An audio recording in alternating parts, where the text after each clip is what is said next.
अभी question number 2 का ए part है ना, complete the following activity and re right it in to, है ना। उम्मीद है आपको ये दिख रहा होगा, है ना, इतना क्लियर नहीं है बट ये दिखना चाहिए थोड़ा बहुत। तो क्वेश्चन नंबर 1 क्या है, if 2,0 is the solution of 2x plus 3y is equal to k। तो ये 0,2 इस इक्वेशन का क्या है, सोल्यूशन है। तो ये 0,2 तो आपको दिख रहा है कोऑर्डिनेट है, तो पहला वाला x है, दूसरा वाला y है रे बाबा। तो ये x इज इक्वल टू 0 और y इज इक्वल टू 2 है ना, ये आपको आना चाहिए देखने। Then to find the value of k complete the following activity. तो आपको सिर्फ ये डब्बा डब्बा भरना है, ठीक है। तो ये दिया 0,2 is the solution of the equation 2x plus 3y is equal to k। Put x is equal to 0, y is equal to 2, है ना। पहला वाला x है, दूसरा वाला y है रे बाबा। तो x 0 है, y 2 है। x 0 है, y कितना है, y 2 है। 2 इंटू एक्स की वैल्यू क्या है, 0। तो 2 into 0 plus 3 into 2 is equal to k. तो यहाँ क्या आएगा, 0। तो 2 इंटू 0, इसको सॉल्व कर लो, इसको सॉल्व कर लो। 2 0 जा 0, ये प्लस का प्लस, 2 3 जा 6 इज इक्वल टू के। अभी 0 प्लस 6 क्या आएगा, 6। तो के की वैल्यू क्या आ जाएगी, 6। तो के की वैल्यू क्या आ गई बच्चा पार्टी, 6, है ना। उम्मीद आप लोग ने ये भर दिया रहेगा, कहता इजी है ये। अभी क्वेश्चन नंबर 2, क्वेश्चन नंबर 2 क्या है, if 2 and 5 are the root of the quadratic equation then complete the following activity to form quadratic equation। तो आपको ये एक्टिविटी फॉर्म करना है। तो यहाँ पर क्या बोल रहा है, 2 and 5 are the root of the quadratic equation। ये 2 और 5 क्या है, quadratic equation का रूट है। तो एक अल्फा एक बीटा है। तो एक्टिविटी में हम लोग ने दिया भी है, let alpha is equal to 2 beta is equal to 5 are the root of the quadratic equation then the quadratic equation is.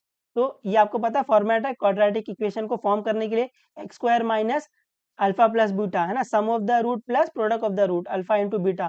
अभी सिर्फ वैल्यू डालो, अब मचाओ जिंदगी में। तो ये एक्स स्क्वायर माइनस 2 प्लस क्या आएगा, बीटा की वैल्यू 5, है ना। और यहाँ पर alpha into beta, alpha into beta, तो अल्फा की वैल्यू क्या आएगी, 2 इंटू 5, है ना। तो यहाँ पर आ जाएगा 2 प्लस 5 आ जाएगा, और यहाँ पर प्लस ये आ जाएगा 2 इंटू 5। तो उसको प्लस कर लो, क्या आएगा, x square minus 2 plus 5, 2 plus 5 क्या आ जाएगा, 7 आ जाएगा। 2 5 जा 10, तो यहाँ पर 10 आ जाएगा। बस खत्म आंसर, इतना इजी था ये। थर्ड वाला, 2 कॉइन आर टॉस साइमल्टेनियसली। ओ भाई, दो कॉइन को क्या कर रहे हैं, साइमल्टेनियसली टॉस कर रहे हैं, एक साथ में टॉस कर रहे हैं। Complete the following activity to write the sample space and the given event A and B in the set form. ठीक है, तो इवेंट ए दिया है आपको to get at least 1 head, event B दिया आपको टू गेट नो हेड। ठीक है, तो आपको सिर्फ ये एक्टिविटी कंप्लीट करनी है। तो यहाँ पर आपको ध्यान रखना है कि दो कॉइन साथ में टॉस हो रहा है। अगर दो कॉइन साथ में टॉस हो रहा है तो मैं बोल रहा हूँ ये एक कॉइन है, इसको मैंने एक डब्बे में ले लिया, ये दूसरा कॉइन है, इसको दूसरे डब्बे में ले। इसका आउटकम क्या आएगा, इसका आउटकम या तो हेड आएगा या तो टेल आएगा। इसका आउटकम क्या आएगा, या तो हेड आएगा या तो टेल आएगा। तो एक्टिविटी कंप्लीट करते हैं। 2 coin are toss simultaneously, sample space क्या आएगा, ये है ना, एक आउटकम सबके साथ, दूसरा आउटकम सबके साथ। तो क्या आएगा, हेड हेड आएगा, हेड टेल आएगा, फिर टेल हेड आएगा, टेल टेल आएगा। तो देखो कौन सा नहीं दिया है, हेड हेड नहीं दिया, तो यहाँ पर क्या आएगा, हेड हेड आएगा। फिर हेड टेल दिया है, फिर टेल हेड दिया है, टेल टेल नहीं दिया है, तो यहाँ पर हेड हेड आएगा और टेल टेल आएगा, है ना। आपको सैंपल स्पेस बनाने आना चाहिए, और मैंने इसको आपको बकायदा सिखाया कैसे बनाते हैं, है ना। हमारा तरीका, एक आउटकम सबके साथ, दूसरा आउटकम सबके साथ, ऐसे। तो ये आ जाएगा हेड हेड आ जाएगा, हेड टेल है, टेल हेड है, और ये टेल टेल आ जाएगा। अभी इवेंट ए क्या है, इवेंट ए है to get at least 1 head. At least 1 head मतलब कम से कम एक हेड चाहिए। 2 हेड चलेगा क्या चलेगा, 3 हेड चलेगा क्या चलेगा, एटलीस्ट मतलब कम से कम एक हेड चाहिए। तो इवेंट ए में क्या आ जाएगा, इवेंट ए में ये आएगा, एक हेड है बिल्कुल, एक हेड चलेगा, 2 हेड चलेगा, 3 4 5, लेकिन कम से कम एक हेड चाहिए। तो ये आ जाएगा हेड हेड, हेड टेल आएगा बिल्कुल, एक हेड है ना, ये आ जाएगा। टेल हेड आएगा बिल्कुल, टेल टेल आएगा नहीं, इसके पास हेड ही नहीं है ना। एटलीस्ट मतलब कम से कम एक हेड चाहिए, एक से ज्यादा चलेगा चलेगा। तो यहाँ पर इस बॉक्स में क्या आएगा, हेड हेड, तो यहाँ पर आ जाएगा head head. Event B, event B क्या दिया है, to get no head. Event B में क्या आ रहा है, वो सैंपल पॉइंट आ रहा है सैंपल स्पेस में से जो हेड नहीं है ना, जिसके पास हेड है ही नहीं है। तो ये आएगा नहीं, इसके पास हेड है, ये आएगा नहीं, ये आएगा नहीं, ये आएगा हाँ, इसके पास हेड नहीं है। तो बी में क्या आएगा, टेल टेल आएगा। तो बी में क्या आ जाएगा, टेल टेल आ जाएगा। बस कंप्लीट एक्टिविटी खत्म, 2 मार्क्स मिल जाएंगे आपको आराम से, है ना। ये इतना इजी होता है, आप फोकट में टेंशन लेके बैठते हो, बस खाली चीजों को सीखते हुए चलो, समझते हुए चलो। अभी बी पार्ट, बी पार्ट क्या, सॉल्व द फॉलोइंग सब क्वेश्चन एनी फोर। आपको कोई एनी फोर सॉल्व करना है 8 मार्क के लिए। ठीक है, तो मतलब 2 मार्क का एक क्वेश्चन है। फर्स्ट वाला, quadrilateral ABCD is a rectangle, तो आपको ये क्वाड्रिलेटरल ABCD दिया जो कि क्या है, रेक्टेंगल है। तो जैसे ही आप नाम सुनते हो रेक्टेंगल, आपके दिमाग में 2 प्रॉपर्टी चलनी चाहिए, कौन सा, opposite sides are equal, all angle at 90 degree, है ना। ये मैं आपको बार बार बताता हूँ कि जो रेक्टेंगल, स्क्वायर, रोम्बस, इनकी जो छोटी छोटी प्रॉपर्टी वो आपको दिमाग में रहना चाहिए। तो क्वाड्रिलेटरल ABCD क्या है, रेक्टेंगल है। तो जैसे आप नाम सुनते हो रेक्टेंगल, आपके दिमाग में तुरंत क्या आएगा, 2 प्रॉपर्टी, है ना। बाकी प्रॉपर्टी आपको याद आया नहीं याद है कोई दिक्कत नहीं है। 2 प्रॉपर्टी क्या है, opposite sides are equal, all angle at 90 degree. Write to simultaneously equation using the information given in the diagram, तो डायग्राम में आपको कुछ इंफॉर्मेशन दिया है, इस इंफॉर्मेशन को यूज करके आपको 2 साइमल्टेनियसली इक्वेशन लिखना है। किसके फॉर्म में, ऐसा ax plus B Y is equal to C. आपको दिख रहा है ये लीनियर इक्वेशन इन 2 वेरिएबल है, तो आपको ऐसे 2 लीनियर इक्वेशन इन 2 वेरिएबल लिखना है इस फिगर को यूज करके। तो बहुत इजी है, आपको दिख रहा है ये रेक्टेंगल है, रेक्टेंगल अपने को क्या पता है, अपोजिट साइड्स क्या होता है, इक्वल होता है। तो ये वाली साइड इक्वल, ये वाली साइड इक्वल। तो सोल्यूशन में पहला आपने को दिया है क्वाड्रिलेटरल ABCD, ये क्या है, रेक्टेंगल है, रेक्टेंगल है।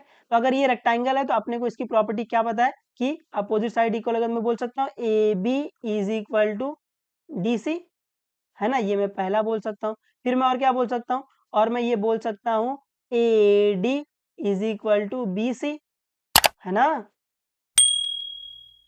तो अभी सेकंड में अपन AB is equal to DC लेके चलेंगे। तो AB क्या दिया आपको, AB आपको दिया है 2x plus y plus 8 is equal to DC कितना है, 4x माइनस वाई। अभी वेरिएबल वेरिएबल को एक साइड ले लो, नंबर नंबर को एक साइड ले लो, है ना, क्योंकि ये उसी फॉर्म में ना, वेरिएबल सब एक साइड है और नंबर एक साइड है, कांस्टेंट C, तो ये सबको वहां ले लो। तो ये आ जाएगा 8 इज इक्वल टू ये 4x minus 2x minus Y, है ना। यहाँ पर ये 2x प्लस हो रहा था, वहां पे जाके माइनस, ये y यहाँ पर प्लस हो रहा है, वहां जाकर माइनस, ऐसे। और ये वेरिएबल को साथ में भी ले लिया है, जो लाइक टर्म है उसको साथ में ले लिया है। तो ये क्या आ जाएगा, 8 is equal to 4x minus 2x। तो आपको दिख रहा है एक माइनस है, तो do the subtraction sign of the bigger number, तो 4 माइनस 2 क्या आ जाएगा, 2, तो ये आ जाएगा 2x। ये माइनस वाई आपको दिख रहा है 2 माइनस है, तो जब 2 माइनस रहता है तो do the addition sign of the bigger number, तो y माइनस वाई क्या आ जाएगा, माइनस 2y। तो ये क्या आ जाएगा, 2x minus 2y is equal to 8, है ना। अभी आपको चाहिए तो आप इसको थोड़ा छोटा कर लो, अगर आप इसको छोटा नहीं करोगे तो भी चलेगा, है ना। अगर आपको दिख जाता है कि ये 2 है 8 है, तो ये 2 से डिवाइड होगा, तो 2 से डिवाइड कर लो तो भी चल जाएगा, नहीं डिवाइड करोगे तो भी चल जाएगा। तो मैं यहाँ से 2 से डिवाइड कर लेता हूँ, डिवाइड बाय 2, और बोथ द साइड 2 से डिवाइड कर लो। अब मैं पूरा दिखा नहीं रहा हूँ डिवाइड करके, तो ये आ जाएगा x minus y is equal to 4। तो ये आपका एक इक्वेशन हो गया। अभी सेकंड प्रॉपर्टी क्या मिली आपको, सेकंड प्रॉपर्टी आपने देखी कि AD is equal to BC है ना। तो अभी AD की वैल्यू क्या है, AD की वैल्यू है 2y is equal to BC की वैल्यू क्या है, BC की वैल्यू है x प्लस 4। अभी वेरिएबल वेरिएबल को एक साइड ले लो, नंबर नंबर को साइड लो, यहाँ पर x क्या हो रहा है, प्लस, वहां जाकर माइनस, तो ये आ जाएगा 2y minus x is equal to 4। अभी x को अच्छा दिखने के लिए आगे ले लो, या फिर आप यहाँ छोड़ दोगे तो भी चलेगा, ये आ जाएगा minus x plus 2y is equal to 4। तो देयरफॉर दो साइमल्टेनियस इक्वेशन क्या आ गए, एक तो आ गया x minus y is equal to 4, दूसरा क्या मिल गया, minus x plus 2y is equal to 4, ऐसे, है ना। तो ये आपका आंसर है ना। उम्मीद है आपको ये रेक्टेंगल की प्रॉपर्टी स्ट्राइक हुई रहेगी और आपने मचाया रहेगा इसमें, है ना। कुछ नहीं करना है इसमें, खाली अपोजिट साइड्स आर इक्वल ये प्रॉपर्टी लगानी है और इक्वेशन को थोड़ा सॉल्व करना है, आ जाएगा आपका आंसर। अभी क्वेश्चन नंबर 2 क्या, solve the following quadratic equation using factorization method. तो आपको ये क्वाड्रेटिक इक्वेशन फैक्टराइजेशन मेथड से सॉल्व करना है, ठीक है। तो सोल्यूशन में पहले इक्वेशन क्या है, x square plus x minus 20 equal to 0। तो फैक्टराइजेशन मतलब गेट बेबी प्रोसेस, है ना। तो आप क्या करेंगे, ए इंटू सी ने अपनी क्रश का ब्रेकअप करवाएंगे, तो ए इंटू सी क्या आएगा, 20 आएगा। तो अपन क्या करेंगे, 20 को अपन दो पार्ट में ब्रेक करेंगे, इस तरीके से ब्रेक करेंगे, जब मैं इसको माइनस करूँ, है ना, ये वाली साइन, जब मैं इसको माइनस करूँ तो मुझे क्या मिल जाए, मुझे 1 मिल जाए, है ना, अपन ऐसे ही बोलते हैं ना, अपनी क्रश का ब्रेकअप करवाएंगे, ब्रेकअप भी अपन इस तरीके से करवाएंगे कि जब मैं इन दोनों को माइनस करूं तो मुझे 1 मिल जाए, दैट इज बेबी मिल जाए, है ना, ये बी। तो अभी क्या आ जाएगा, 5 4 जा 20। अगर आपको डायरेक्ट नहीं आता तो आप 20 का फैक्टर निकालो, उससे भी आपको आ जाएगा। अभी आपको डायरेक्ट आना चाहिए, 5 4 जा 20, तो 5 माइनस 4, 5 माइनस 4 1 आता है, ठीक है। तो ये 1 की जगह अपन 5 माइनस 4 डाल देंगे, तो मैं डायरेक्टली 5x और माइनस 4x डालूंगा, तो ये आ जाएगा एक्स स्क्वायर। इसकी जगह अपन क्या डालेंगे, इसकी जगह अपन डालेंगे प्लस 5x माइनस 4x, और बाकी सबको वैसे ही कॉपी कर देंगे, है ना, ये समझा ना आपको, है ना, ये बीच वाले को अपन रिप्लेस करते हैं ना, ये 5x माइनस 4x, तभी तो 1x आएगा ना, ऐसे। तो ये 1x की जगह ये डाला है। अभी अपना स्टेप क्या था, once you get the baby, एक बार आपको बी मिल गया, उसके बाद once you get the baby replace baby, replace baby कर दिया। अभी take common again common equal to 0, तो यहाँ से कॉमन ले लो, यहाँ से कॉमन ले लो, यहाँ से क्या कॉमन दिख रहा है, x कॉमन दिख रहा है, अंदर क्या बच जाएगा, x प्लस 5। अभी आपको यहाँ से वही नंबर कॉमन लेना है जिसको कॉमन लेने के बाद एक और बार ब्रैकेट में x प्लस 5 मिले, क्यों, क्योंकि अपना स्टेप है ना, once you get the baby replace baby take common again common, है ना, एक और बार मुझे कॉमन लेना है, तो आप इस वाले टर्म में से वही नंबर कॉमन लोगे जिसको कॉमन लेने के बाद एक और बार ब्रैकेट में x प्लस 5 आ जाए। तो आपको दिख रहा है दोनों माइनस है, तो आपको -4 कॉमन लेना पड़ेगा, तो अपन -4 कॉमन ले लेंगे, अंदर क्या बच जाएगा, x प्लस 5 बच जाएगा, है ना, 5 4 जा 20, माइनस का माइनस तो -20 ऐसे, और ये इक्वल टू 0। अभी अभी क्या कॉमन दिख रहा है, x प्लस 5 कॉमन दिख रहा है, तो वो ले लो, x प्लस 5 कॉमन आ गया, अंदर क्या बच जाएगा, अंदर बच जाएगा x और ये -4 इक्वल टू 0। अभी once you get the baby replace baby take common again common equal to 0, equal to 0 कर दो, तो ये x प्लस 5 इक्वल टू 0 और x माइनस 4 इक्वल टू 0। यहाँ से x की वैल्यू क्या आ जाएगी, x की वैल्यू आ जाएगी -5 और x की वैल्यू क्या आ जाएगी, x की वैल्यू 4 आ जाएगी, है ना, यहाँ पर -4 आता, वहाँ पे जाकर प्लस, ऐसे। तो ये आपका आंसर है, आ जाएगा आपको, ये आ जाना चाहिए ना, कहता इजी है ये। अभी थर्ड वाला क्वेश्चन क्या है, find the 19th term of the following AP. 19th term मतलब, 19 टर्म मतलब, बोलो बोलो, 19th टर्म मतलब टी 19, ये आपको पता होना चाहिए। तो आपको ये जो नीचे सीक्वेंस दिया है ये एपी में है, और आपको 19 टर्म फाइंड करना है, तो 19th टर्म फाइंड करने के लिए क्या करेंगे अपन, टीएन का फॉर्मूला यूज करेंगे, है ना, ये आपको स्ट्राइक होना चाहिए। तो यहाँ पर 19th टर्म मतलब अपने को पता ना कि T19 फाइंड करना है। तो सोल्यूशन में पहला पहला आपको दिया है 7 comma 13 comma 19 comma 25 comma dot dot dot, है ना, ये डॉट डॉट भी रहेगा, dot dot dot are in AP, are in AP. तो अगर ये सीक्वेंस एपी में है तो यहाँ पर मैं दो तीन बातें कर सकता हूँ। पहला, फर्स्ट टर्म क्या है, 7, फिर D, D common difference D क्या आता है, आगे वाली माइनस पीछे वाली, तो 13 माइनस 7, 13 माइनस 7 क्या आएगा, 7 8 9 10 11 12 13, तो क्या आ जाएगा, 6 आ जाएगा। तो डी की वैल्यू क्या आ गई, 6 आ गई। अभी सेकेंड स्टेप में अपने को फाइंड क्या करना है, अपने को फाइंड करना है T19, क्या फाइंड करना है, T19। मैं बोलूँ देयरफॉर एन की वैल्यू क्या आ जाएगी, एन की वैल्यू 19 आ जाएगी, है ना, ये आपको पता चलना चाहिए। तो अभी T19 को फाइंड करने के लिए अपन क्या यूज करेंगे, टीएन फॉर्मूला यूज करेंगे। TN formula, TN is equal to a plus n minus 1 d. अभी जिस जिसकी वैल्यू पता है वो डाल दो, तो टी एन, एन की वैल्यू 19 है, तो ये T19 इज इक्वल टू ए की वैल्यू कितना है, 7 है, 7 प्लस एन की वैल्यू कितनी है, 19 माइनस 1, डी की वैल्यू कितनी है, डी की वैल्यू 6 है। इसको सॉल्व कर लो, क्या आ जाएगा, ये आ जाएगा 7 प्लस 19 माइनस 1 क्या आ जाएगा, 18, और ये इंटू 6, तो ये इंटू करो पहला, तो ये आ जाएगा 7 प्लस 18 इंटू 6, 18 इंटू 6, 6 8 जा 48, तो यहाँ पर 8, यहाँ पर 4, 6 1 जा 6, 6 प्लस 4 10, तो ये आ जाएगा 108। इसको प्लस कर लो, क्या आ जाएगा, 108 प्लस 7, 8 9 10 11 12 13 14 15, तो ये आ जाएगा 115। तो T19 क्या आ गया, T19 आ गया 115, है ना। उम्मीद आपको समझा ये, है ना, कहता इजी था, सिर्फ टीएन का फॉर्मूला लगाना था बस, बाकी कुछ नहीं करना है इसमें। फोर्थ वाला क्या है, एक card drawn from well shuffled pack of 52 cards, find the probability that the card drawn A face card. तो आपके पास 52 कार्ड्स है, इन 52 कार्ड्स में से आपको उसकी प्रोबेबिलिटी फाइंड करनी है कि कार्ड क्या हो, कार्ड फेस कार्ड हो। तो यहाँ पर आपको ये पता रहना चाहिए कि पैकेट में जो कार्ड होता है 52 प्लेइंग कार्ड होता है, इस पैकेट में कितने फेस कार्ड होते हैं, कितने फेस कार्ड होते हैं, है ना? ये बाकायदा अपन नोट में लिखवाते हैं। कितने फेस कार्ड होते हैं? 12 ना, ये आपको पता चलना चाहिए। तो सॉल्यूशन में अभी प्रोबेबिलिटी फाइंड करना है तो पहले सैंपल स्पेस लिखना पड़ेगा। तो एस सैंपल स्पेस में क्या आएगा? सैंपल स्पेस में क्या आएगा? 52 प्लेइंग कार्ड, तो आप लिखोगे ऐसा 52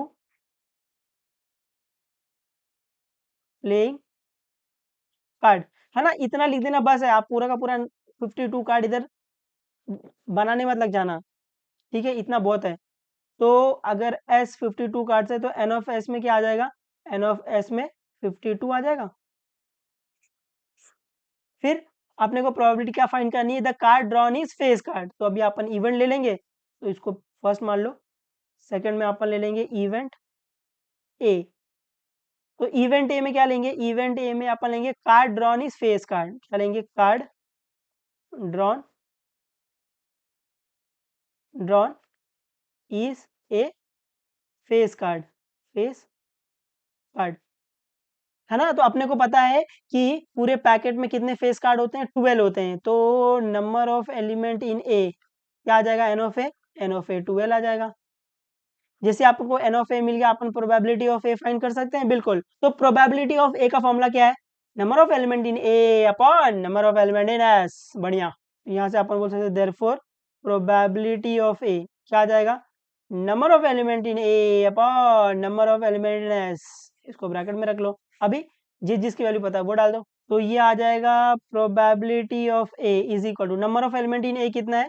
नंबर ऑफ एलिमेंट इन 12 है, upon number of element in S कितना है? Number of element in S 52 है। अभी इसको कैंसिल कर लो, तो 2 से कैंसिल करो, है ना? सीधा सीधा ये 2 6 जा 12 और ये 2 2 जा 4, यहाँ पर बचा 1, 2 6 जा 12, वापस 2 से कैंसिल होगा, 2 3 जा 6, 2 1 जा 2, 2 3 जा 6, और कैंसिल होगा नहीं, तो प्रोबेबिलिटी ऑफ ए क्या आ गया? 3 अपॉन 13।